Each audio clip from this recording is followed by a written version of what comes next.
Assalamualaikum warahmatullahi wabarakatuh. Alhamdulillah. Wassalatu wassalamu ala rasulillah Muhammad ibn Abdillah sallallahu alaihi wa alihi wa ashabi wa man wala la hawla wa la quwata illa billahil aliyil azim. Alhamdulillah rabbil alamin.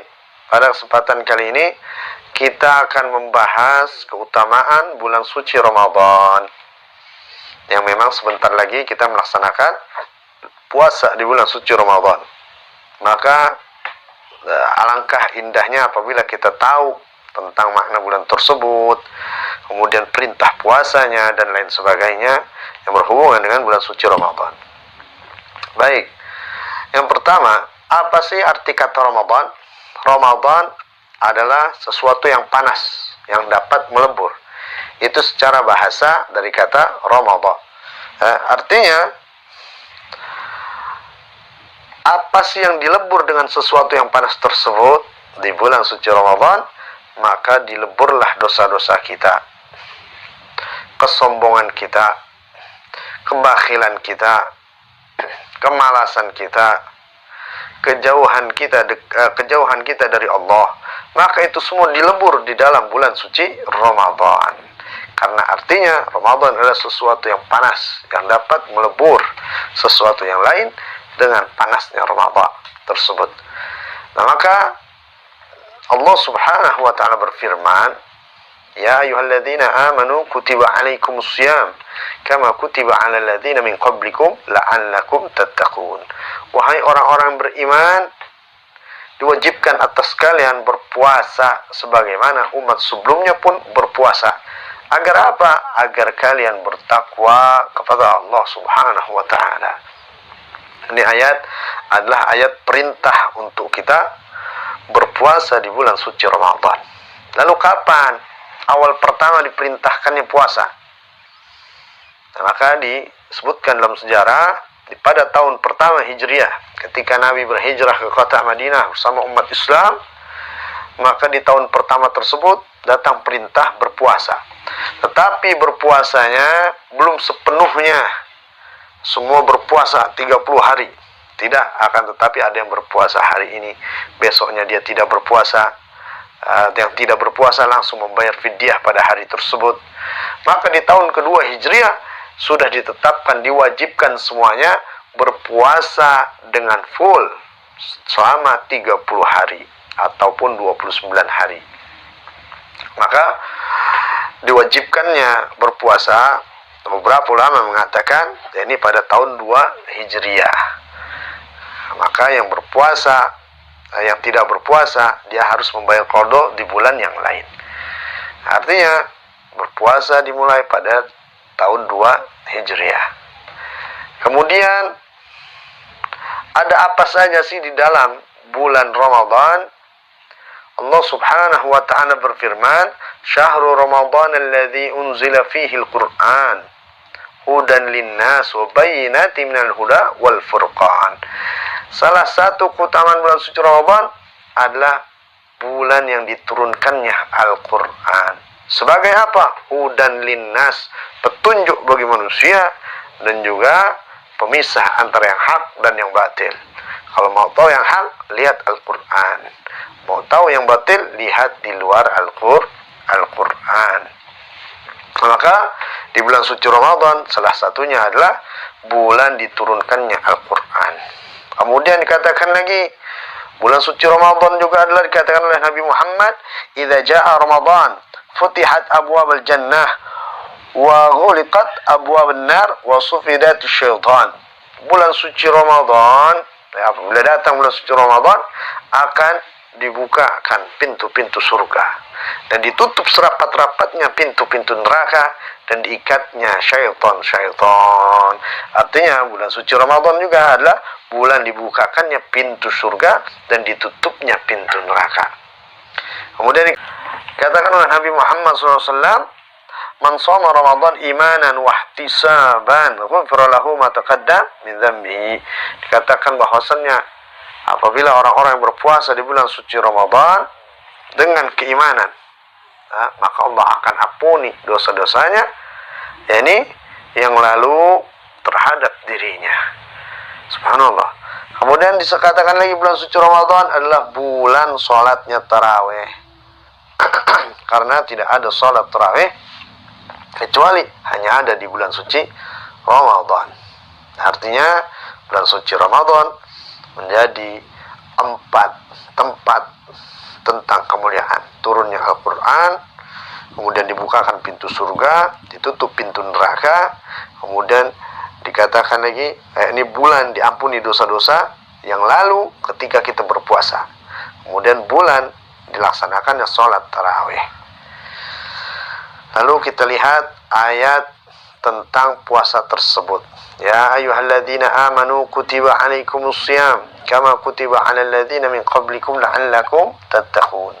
Allah Subhanahu wa taala memulai perintah puasa tersebut dengan kalimat ya ayyuhalladzina amanu. Apa makna ya ayyuhalladzina amanu?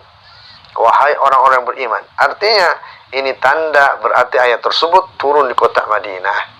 Kalau tanda ayat-ayat yang turun di kota Mekah disebut ayat Makkiyah, ini adalah ayat-ayat yang biasanya diawali dengan ya ayuhan nas. Kecuali setelah hijrahnya kembalinya dari hijrah kota Madinah kembali Fathu Mekah, maka ayat-ayat turun tersebut dengan ya ayyuhalladzina amanu. Tetapi sebelum hijrah ayat-ayat yang turun di kota Mekah kebanyakan dengan kalimat ya ayyuhan nas. Tetapi ketika di Madinah ayat-ayat tersebut turun dengan kalimat ya ayyuhalladzina amanu. Artinya apa? Allah mengkhususkan ini untuk orang-orang beriman. Siapa-siapa baik imannya tebal, imannya tipis, imannya sedang, ini Allah serukan semuanya. Wahai orang-orang yang beriman. Artinya ada pengkhususan bagi hamba-hamba Allah. Kedua, ada kebanggaan Allah di hadapan para malaikat. Allah memanggil dengan kalimat wahai orang-orang beriman. Artinya Allah juga mau kasih tahu malaikat, hei, ada hamba aku tuh yang beriman di muka bumi. Wahai orang-orang yang beriman. Jadi Allah pun membanggakan dengan kalimat ya ayyuhalladzina amanu. Jadi jangan kita nggak puasa. Kenapa Allah sudah banggakan di hadapan para malaikat tentang hamba yang beriman. Kemudian maknanya ada lagi, ada perkara yang penting. Ketika satu perintah diawali dengan ya ayyuhalladzina amanu, artinya ada perkara yang penting. Apa nih perkara pentingnya? Oh, perintahnya puasa. Artinya apa? Puasa ini penting. Buat siapa? Bukan buat Allah, tapi buat hambanya. Wahai orang yang beriman. Coba lihat, setiap ayat yang dimulai dengan ya ayyuhalladzina amanu, artinya ada perkara penting. Contohnya ini puasa. Ya ayyuhalladzina amanu, penting. Buat siapa? Buat hambanya tersebut. Kenapa? Puasa itu membuat kita sehat. Dan puasa juga melebur dosa-dosa. Puasa juga membuat pintu surga terbuka. Hal yang penting, mendapatkan kebahagiaan dunia dan kebahagiaan akhirat. Pentingnya itu ya mendapatkan kebahagiaan dunia dan juga kebahagiaan akhirat. Lihat ayat yang lain, ya ayyuhalladzina amanu idza qumtum ila shalah. Apabila mau salat, faghsilu wujuhakum, disuruh kita berwudu. Ini ayat wudu dimulai dengan ya ayyuhalladzina amanu. Artinya ada perkara penting juga dalam wudu. Kenapa? Bisa sehat kalau kita wudu, nggak bersih. Kemudian juga kalau kita berwudu, maka nanti di padang mahsyar orang mau berwudu, wajahnya bercahaya, tangannya bercahaya. Penting. Ya ayyuhalladzina amanu kutiba alaikumul qisas. Disuruh kita qisas. Tampar balas tampar. Artinya apa? Dalam qisas ada kemaslahatan dan berbagai ayat yang dimulai dengan ya ayyuhalladzina amanu. Begitu juga ayat sholawat. Artinya penting, ada kepentingan untuk umat manusia tersebut, bukan untuk Allah, bukan untuk Rasul, tetapi untuk manusia tersebut. Makanya Allah dengan panggil, hei, kalau kamu mau mendapatkan kebaikan, keutamaan, wahai orang-orang beriman, ayo jalankan. Artinya ada perkara penting dalam kalimat ya ayyuhalladzina amanu. Kemudian dikatakan lagi ya ayyuhalladzina amanu kutiba alaikumusiyam. Wahai orang-orang beriman, berpuasalah kalian. Artinya Allah memerintahkan dengan kalimat kutiba alaikumusiyam. Kenapa Allah memulai perintah tersebut dengan ya ayyuhalladzina amanu? Tadi dijelaskan. Lalu kenapa perintahnya ini dengan kalimat kutiba, bukan dengan amara, bukan dengan farada? Ini semua bentuk perintah dari Allah. Tetapi Allah Subhanahu wa taala memerintahkan dengan kalimat kutiba alaikumusiyam, dari kata kataba. Kataba adalah mencatat, menulis. Ini kataba. Artinya Allah Subhanahu wa taala telah tetapkan, sudah Allah tuliskan, sudah Allah gariskan semua umat berpuasa. Kutiba alaikumusiyam, telah Allah tetapkan untuk berpuasa. Artinya apa? Puasa ini satu hal yang penting. Puasa adalah salah satu hakikat inti dari agama. Kalau orang masuk rukun Islam, ada berpuasa di dalamnya. Salah satu hakikat inti agama adalah puasa. Maka dikatakan oleh Nabi Muhammad SAW, Inna soma amanah.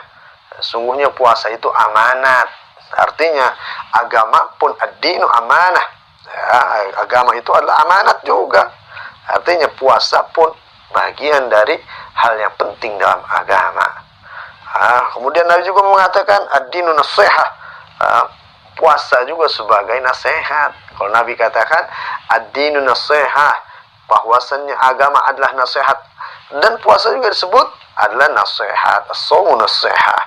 Nasihat apa? Tadi kita katakan bahwasannya nasihat untuk diri kita, melebur kesombongan kita, melebur kebakhilan kita, pelit, melebur juga ke kemalasan kita, melebur juga segala macam apa yang dilebur tentang kebodohan, kepayahan, tentang kelemahan semua manusia, dilebur dengan adanya puasa. Kenapa? Itu bagian dari nasihat untuk orang-orang beriman. Nggak pernah dia menyumbang, tapi ketika bulan Ramadan wajib ada yang namanya zakat fitrah, harus dia keluarin. Nggak pernah dia baca Quran, tahu bulan ini ada bulan turun Al-Quran, sehingga dia menghatamkan Al-Quran ya minimal setahun sekali dia menghatamkan Al-Quran. Artinya di dalam bulan suci Ramadan ada nasihat, kemudian juga ada disebutkan lagi amanat, dan juga disebutkan lagi juga muamalah. Ad-dinu muamalah. Dan ini bagian dari muamalah dalam agama kita adalah berpuasa di bulan suci Ramadan. Kemudian juga di dalam bulan suci Ramadan ada meneladani sifat-sifat Allah Subhanahu wa taala.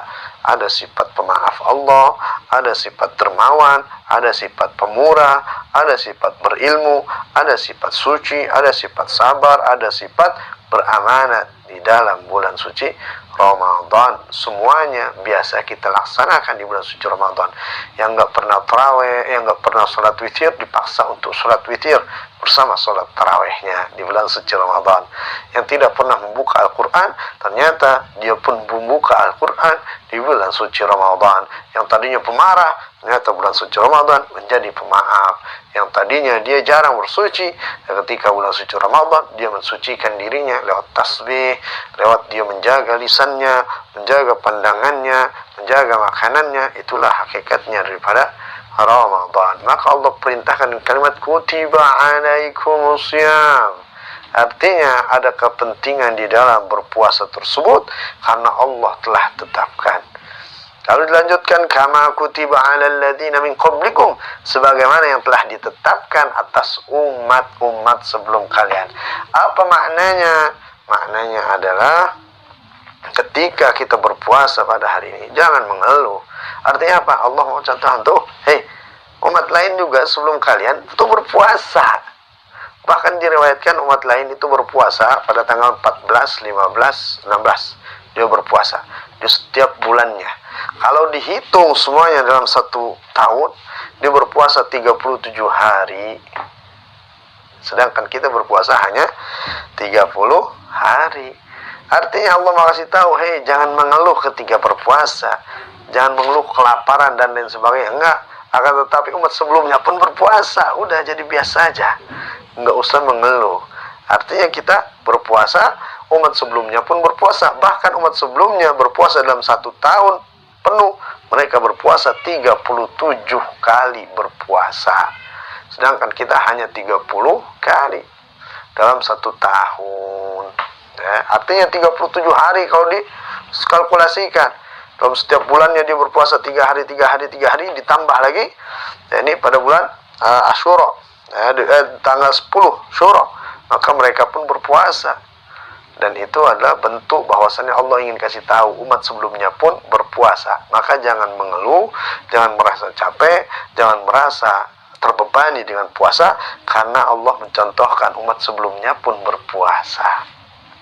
Lalu dikatakan lagi, ini bahwasannya kutiba alaikumussyam kama kutiba alal ladzina min qablikum la'allakum tattaqun. Ini berpuasa tersebut agar kalian bertakwa. Tujuannya Allah memerintahkan manusia berpuasa agar mereka bertakwa. Apa sih itu takwa? Takwa adalah senantiasa menjalani perintah Allah dan menjauhi larangan Allah. Jadi perintahnya Allah untuk memerintahkan kita berpuasa agar kita menjadi bertakwa. Betapa Allah sangat penyayang kepada hambanya. Diperintahkan kita beribadah bukan untuk Allah, tapi agar kita bertakwa. Artinya dikatakan oleh Nabi Muhammad, as-shaumu junnah, puasa ini sebagai perisai. Puasa ini sebagai perisai. Apabila engkau berpuasa betul di bulan suci Ramadan, maka perisai tersebut adalah pakaianmu, pakaian takwa. Artinya apa? Pakaian takwa tersebut adalah untuk kita pakai. Selesai bulan suci Ramadan, ini kita pakai pakaian takwa tersebut. Maksudnya seperti apa? Ketika bulan Rajab diibaratkan kita sedang menjahit pakaian tersebut. Bulan Sya'ban kita mulai menghias. Kita bulan Sya'ban, bulan Rajab kita mulai memotong bahan tersebut. Bulan Sya'ban kita mulai menjahit pakaian tersebut. Bulan Ramadan mulai kita menghias pakaian tersebut. Dan selesai dari bulan Ramadan, masuk bulan Syawal, kita memakai pakaian takwa tersebut yang telah kita potong kainnya, yang telah kita jahit kainnya, yang telah kita hiasi di bulan suci Ramadan dengan berbagai macam ibadah. Maka selesai itu kita pakai pakaian takwa. Maksudnya apa? Kita pakailah yang tadinya kita jarang mengerjakan membaca Al-Quran, maka selesai Ramadan, maka biasakan lagi baca Al-Quran. Yang tadinya kita jarang berpuasa ketika bulan sebelum Ramadan, maka selesai Ramadan kita pun biasakan lagi berpuasa dengan puasa-puasa sunnah. Dan ketika kita di bulan lain tidak pernah bangun malam, maka pun kita jadikan lagi di bulan selesai Ramadan, kita pun bangun malam. Artinya Allah menghendaki agar kalian memakai pakaian takwa tersebut. Tapi terkadang pakaian ini lama-kelamaan lusuh, rusak. Kenapa? Karena lalainya kita kepada Allah Subhanahu wa Ta'ala. Sampai-sampai bertemu lagi bulan suci Ramadan, pakaian itu pun kita benerin lagi, kita tambah lagi, kita jahit lagi, kita hiasi lagi, dan kita pakai lagi. Sampai kapan? Ya, perintahnya Allah untuk kita bertakwa kepada Allah, wala tamutunna illa wa antum muslimun. Ini yang Allah amanatkan, ittaqullaha haqqa tuqatih wala tamutunna illa wa antum muslimun. Bertakwalah kalian dengan sebenar-benarnya takwa sampai kalian terus bertakwa, ya. Ittaqullaha haqqa tuqatih wala tamutunna, dan jangan sampai kalian meninggal kecuali dalam keadaan Islam dan bertakwa kepada Allah Subhanahu wa Ta'ala. Nah, maka itu adalah hikmah daripada bulan suci Ramadan. Semoga kita bisa mengambil hikmah tersebut dan kita bisa mengambil pelajaran sehingga kita menjadi tambah khusyuk dalam menjalankan perintah berpuasa. Wallahu a'lam. Assalamualaikum warahmatullahi wabarakatuh.